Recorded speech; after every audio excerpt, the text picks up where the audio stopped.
আসসালামু আলাইকুম ভিউয়ার্স। তো আমরা কিন্তু আজকে একটু দেরিতে খামারে আসলাম।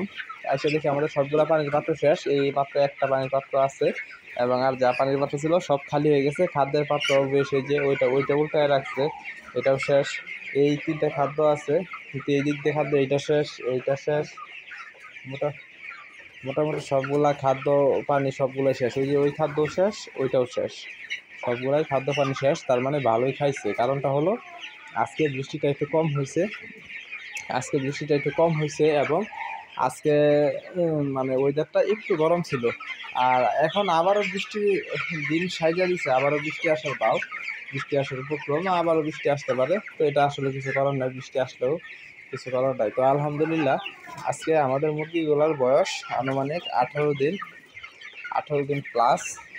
তো 18 দিন আমার মুরগিগুলো কতটুকু বড় হয়েছে তো আপনারা দেখতেই পাচ্ছেন। তো আজকে থেকে আমরা একটি ঔষধ ব্যবহার করব। এই ওষুধটির নাম হলো সিপি ব্যাট। তো এর আগে আমি ডাক্তারের সাথে পরামর্শ করে নিব যে এই ওষুধটি আসলেও কি আমরা ব্যবহার করতে পারবো কি না। যদি ব্যবহার করতে পারি তাহলে আলহামদুলিল্লাহ আমি এই ওষুধটি ব্যবহার করব। ব্যবহার করার আগে ডাক্তারের সাথে পরামর্শ দিয়ে দিব যে অবশ্যই আমরা এটা